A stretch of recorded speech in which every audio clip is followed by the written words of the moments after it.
আসসালামু আলাইকুম। রাফি ভাই ইউটিউব এবং ফেসবুক পেজে আপনাদেরকে স্বাগতম।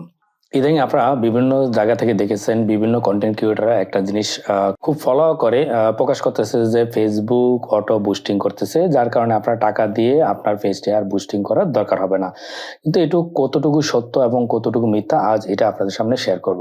তবে হ্যাঁ, ফেসবুক আপনাদেরকে বুস্টিং করে দিচ্ছে, এটা সত্য। তবে কোন কোন প্রোফাইলে বুস্টিং করতেছে এটা আমরা এখন দেখব, যে কিভাবে বুস্টিং হয় এবং কোন কোন প্রোফাইলে হচ্ছে এবং আপনারা এই বুস্টিং সুবিধাগুলো কিভাবে পাচ্ছেন।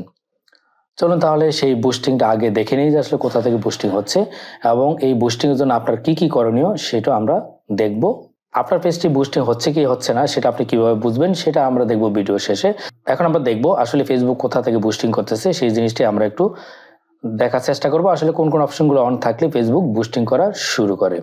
চলুন তাহলে দেখে নেওয়া যাক। প্রথমে আপনার যে ফেসবুক অ্যাপস রয়েছে, আমরা প্রথমে সেই অ্যাপসটিকে যাবেন। অ্যাপ যাওয়ার পরে আপনার যে পেজটি রয়েছে সেই পেজের 3 ডট থেকে আপনার সেই পেজে যাবেন। তারপর এখানে দেখেন সেটিং রয়েছে, এই সেটিংয়ে আমরা ঢুকবো। ঢোকার পরে একবারে নিচের দিকে গেলে দেখবেন যে এখানে লেখা আছে how people find and contact you.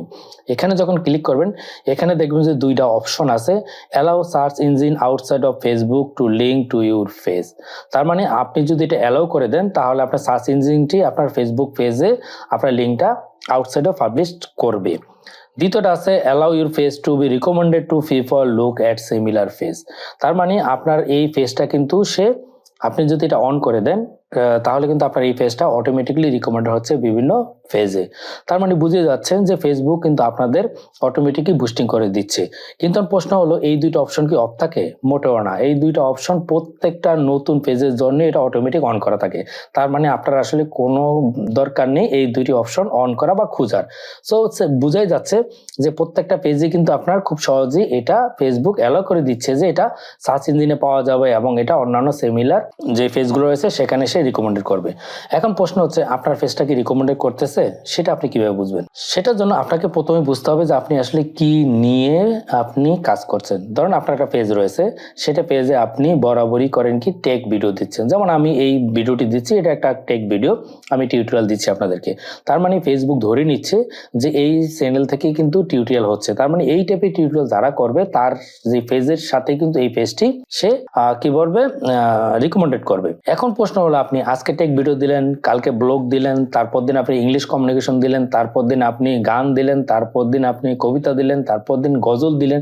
এখন এই যে একটা পেজ, এই পেজে কিন্তু বিভিন্ন রকমের ভিডিও আসা শুরু করলো। তাহলে ফেসবুক কি বুঝবে? আপনার যে পেজটা রিকমেন্ডেড কোথায় করবে সে নিজেও জানে না, যার কারণে কিন্তু আপনার পেজটা আসলে রিকমেন্ডেড হবে না। রিকমেন্ডেড তখনই হবে যখন সে বুঝতে পারবে আপনার এই পেজটি কোন ক্যাটাগরিতে ভিডিও আসতেছে, কোন ক্যাটাগরি আপনার পেজ, কোন কোন টাইপের ভিডিও আপনি নিয়মিত আপলোড করেন। সো আপনারা যারা পেজ চালাবেন, আপনারা যারা এই বুস্টিংগুলো সুবিধা নেবেন, তারা চেষ্টা করবেন একই টাইপের ভিডিও, একই রকম ভিডিও সব সময় এই আপনার পেজে দেওয়ার জন্য। তাহলে কিন্তু ফেসবুক বুঝতে পারবে এটা আপনার টেক টিউটোরিয়ালের ভিডিও, এটা টেক টিউটোরিয়ালের পেজ এবং সেভাবে সে প্রকাশ করবে এবং সে বুঝতে পারবে এটা গানের পেজ, সেভাবে আপনার রিকমেন্ডেড করবে। সো এভাবে কিন্তু ফেসবুক অটোমেটিক আপনার রিকমেন্ড দিচ্ছে, অটোমেটিক আপনার পেজটাকে বুস্টিং করতেছে। সো ধন্যবাদ সবাইকে আজকে আমার সাথে থাকার জন্য। রাফি ভাই ইউটিউব এবং ফেসবুক পেজের সাথে থাকবেন। আল্লাহ হাফিজ।